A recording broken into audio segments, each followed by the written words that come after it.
Everyone, আসসালামু আলাইকুম। সবাই টাইটেল এবং থাম্বনেল দেখে তো বুঝতে পারছেন আজকের ভিডিওটা কি সম্পর্কে হতে যাচ্ছে। আজকে আমি এমন একটা নতুন বিষয় নিয়ে আসলাম যেটা ফেসবুকের নতুন একটা আপডেট। আমরা অনেকেই আছি ফেসবুকে ভিডিও আপলোড দেওয়ার সাথে সাথে কপিরাইট ধরে। তো কপিরাইট তো ধরবেই, কারণ আমরা যদি কোনো ভিডিও কপি করি অথবা অন্যের কিছু ইউজ করি তাহলে তো কপিরাইট ধরবেই। তো আজকে ফেসবুক এমন একটা আপডেট নিয়ে আসলো যেটা হলো আপনি ভিডিও আপলোড দেওয়ার সাথে সাথে তখনই বুঝতে পারবেন আপনার ভিডিওটা কপিরাইট ধরবে কিনা। এরকমই একটা আপডেট নিয়ে আসছে। এই আপডেটের টোটাল এ টু জেড আমি সব বিষয়ে আপনাদেরকে বোঝানোর চেষ্টা করব। তাই ভাই কথা না বাড়িয়ে আজকের ভিডিওটা শুরু করি। তবে আপনার কাছে আমার একটা অনুরোধ থাকবে, ভিডিওটা দেখার সাথে সাথে একটা লাইক করে দিবেন এবং চ্যানেলটা সাবস্ক্রাইব করে রাখবেন এবং পাশে থাকা বেল আইকনটা অন করে রাখবেন, যাতে আমি নতুন নতুন ভিডিও আপলোড দেওয়ার সাথে সাথে আপনি সবার আগে দেখতে পারেন। তো যাই হোক, কথা না বাড়িয়ে আজকের ভিডিওটা শুরু করা যাক। এই বিষয়টা দেখার জন্য আপনাকে প্রথমে যেতে হবে আপনার মোবাইল স্ক্রিনে। আমি আমার মোবাইল স্ক্রিনে চলে যাচ্ছি। মোবাইল স্ক্রিনে গিয়ে আপনাদের বিষয়টা বুঝিয়ে দিচ্ছি। তো আমি ফেসবুকের অফিসিয়াল অ্যাপে ক্লিক করলাম। তো আমি চলে আসলাম আমার ফেসবুকের অফিসিয়াল অ্যাপে। এখন আপনাকে একটা বিষয় দেখানোর চেষ্টা করব, সেটা হলো কিভাবে একটা ভিডিও আপলোড দেওয়ার সাথে সাথে আপনি বুঝতে পারবেন আপনার ভিডিওতে কপিরাইট আছে কিনা।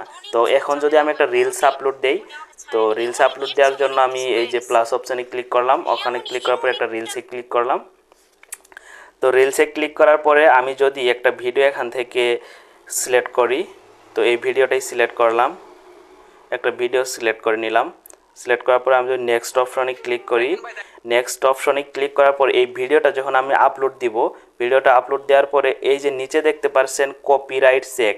তো কপিরাইট চেক অপশনে যদি আমি ক্লিক করি, এখানে ফেসবুক কিছু বিষয় বুঝিয়ে দিয়েছে, সেই বিষয়গুলো আপনাদেরকে একটু পড়ে শোনাই।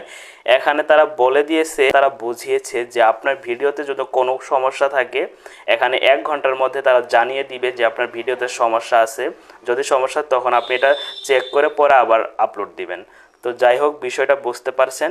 এই যে নিচে দেখতে পাচ্ছেন চেক ফর কপিরাইট ইস্যু, এখানে আপনাদেরটা থাকবে, এখানে আমারটা সিলেক্ট করা আছে, সিলেক্ট করে দিবেন। আপনাদেরটা সিলেক্ট করা থাকবে না, সিলেক্ট করে নেবেন।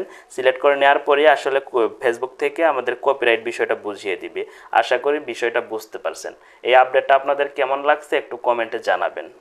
তো যাই হোক, আশা করি বিষয়টা সকলেই বুঝতে পারছেন। এখন থেকে আপনি ভিডিও আপলোড দিবেন, সাথে সাথে ফেসবুক আপনাকে কপিরাইট ধরিয়ে দিবে যদি আপনার ভিডিও কোনো কপি থাকে, এবং কি কপিরাইট ভিডিও যদি হয়ে থাকে সাথে সাথে কপিরাইট ধরিয়ে দিবে।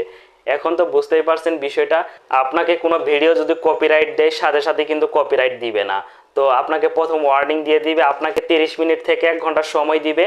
1 ঘন্টার মধ্যে আপনার ভিডিওটা ডিলিট করতে হবে, অথবা আপনার ভিডিওটা কপিরাইট চেক দিয়ে নতুন করে আবার আপলোড দিতে হবে।